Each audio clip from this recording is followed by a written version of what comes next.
These are in no particular order because I had to do this on the fly during the show. So, we'll just do it and we'll discuss it now since it's here. Top 5 Nick Saban replacements. Number 5, Dan Lanning, probably the first guy they've got to call. And this is someone, if you're going to bank on a decade, at Alabama, the youngest guy available would probably be the best one. He's had 2 great seasons at Oregon. He's in the Saban tree. He's in the Kirby Smart tree. He's an SEC, guy. And Oregon is one of the best places to pluck your coach from, apparently. They are good at growing them at Oregon. It would really suck for Ducks fans to have to go through this one more time, especially with someone who had so much more potential than maybe anybody they've had there, since Mark Helfrich or Chip Kelly. I mean, this is would really, really stink. But this is the hottest young coach in college football, even maybe over another guy on this list. But Dan Lanning's probably the first guy you're going to call. I would think he's one of those first calls. That's an absolute certainty.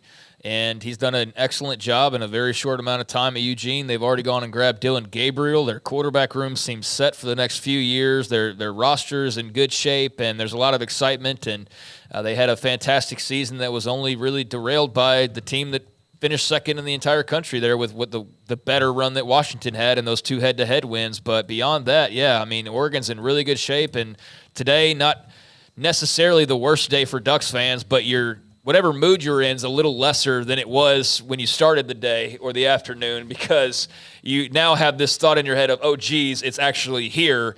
It's not what if Saban retires one day? What then will happen to Dan Lanning or to whoever you want to mention at other schools? Now it's actually, no, he is retiring, and what does now happen with Dan Lanning? Yeah. Excuse me.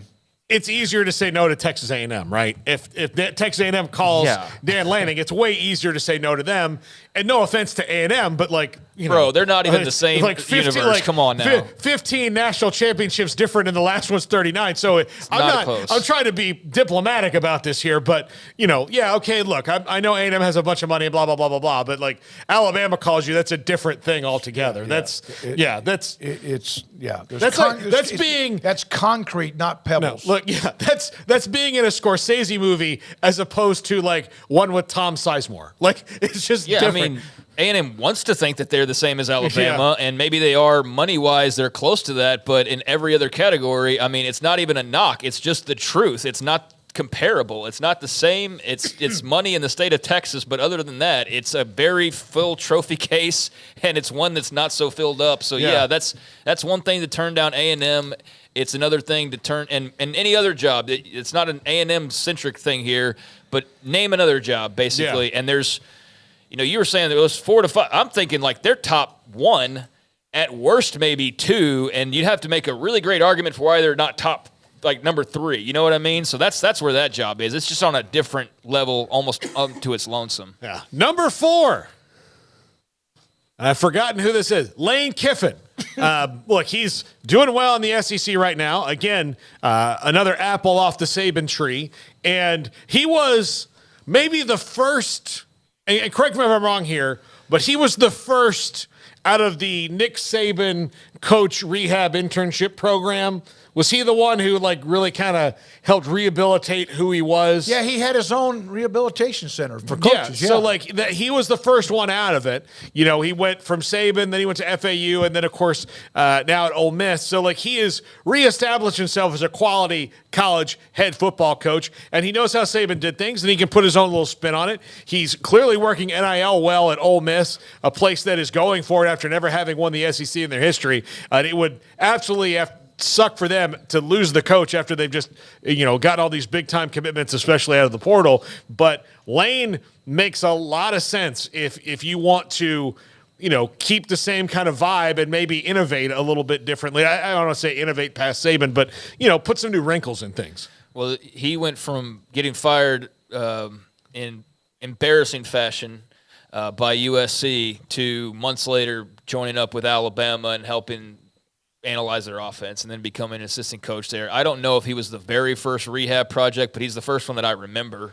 and that was well over 10 years ago, and it has become a a thing ever since then, where we've seen a litany of names, whether it's just former head coaches or guys who had issues or whatever. Bill O'Brien. Yeah, I mean, so I think Lane may have been the one to kick that off. I just can't say with 100% certainty, but he knows the Tuscaloosa area and the program and the SEC and all the things that you would seemingly want a candidate to know and kind of have a grip on. But, I don't know how he's viewed as far as being the face of the program by the Alabama faithful. You know what I mean? Because he is a little bit outside the box. Does that ruffle feathers for some, or is that something that you embrace and you think would be great? I think that's what it could come down to, also depending on your other candidates as well. But I don't know. Just the one thing I do feel very strongly about is he strikes me as the type of guy that he let me know he'd leave in 2 seconds if he got that opportunity. Like, I don't doubt for a second that he'd be like, "Yep, I'm taking it. Ole Miss, you understand. See you guys later. We'll meet you down the road." That's how he strikes me, and so I could totally see that. Yeah, there's not sentimentality. Mike Loxley was another guy. Oh, yeah, that's an interesting one. He's another. Yeah, he's a Saban guy, and that would as far as the rehab tour. Yeah, but number 3, I wouldn't put it past him to interview him for this. He's done well at Maryland, but maybe not the guy that they want. Number 3, Kalen DeBoer, wins everywhere. And, just came off of playing in the national championship game. It was a 14-1 season. Shown he can recruit in a lot of different ways.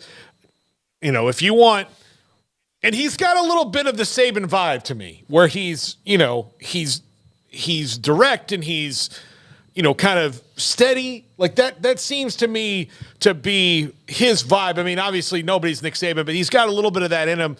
And again, a hot coach right now in Kalen DeBoer, who just wins everywhere he goes. So if you're Alabama and you're talking about producing wins, well, this guy has never done anything but that, whether it is at the FCS level, at Fresno State, or now at Washington. Yeah, I mean, he's been coaching for close to 10 years at 3 different spots as a head coach and has never lost more than 3 games in a season. So he's been pretty special wherever he's been and pretty effective. And, I don't know of any sort of connections like some of these other guys have. He's not an Alabama assistant, gone to greener pastures. He's not a Southern guy. He's, not an SEC guy. So I don't know how much those things matter. I think if you're Alabama, you're just trying to get the best coach, period, whoever checks as many boxes as you like. But, I mean, he is a hot name, and he's very good, obviously, based on the track record wherever he's been. So, yeah, I mean, I think that's a name worth mentioning. Not sure if Alabama goes down that road, but if you're anybody in America with a coach that's worthwhile, you're on high alert, and certainly that would be Washington after the run that they just wrapped up. Yeah, by the way, Alabama 5-star wide receiver Ryan Williams has decommitted from Alabama. He was supposed to sign in February, so there you go. There's going to be maybe even a dozen or so of that. Yeah. Yeah, I mean, it's just because they're going to play for Saban. It's right. They're not going to the school; they're going to the coach. That's what they're doing because the money's going to be about the same everywhere. When it comes down to it. Number 2. This one is probably less likely, given the trajectory of the last couple of years and the way that he is not in favor of the way that new college football works. But he is an alum, and it would be he still makes a lot of money. He is an alum, and he has won, and I'm sure he could maybe be potentially convinced to change his ways going to the SEC, and maybe he is slowly doing that. They've recruited some portal players in this cycle. They haven't gotten any yet, which is means they haven't probably tried as hard as everyone else has. But Dabo Swinney is someone that look, I don't think you can completely take out of this because of his connections to the Gene Stallings era Alabama teams and the success he's had as a coach and the fact that he's still a young guy.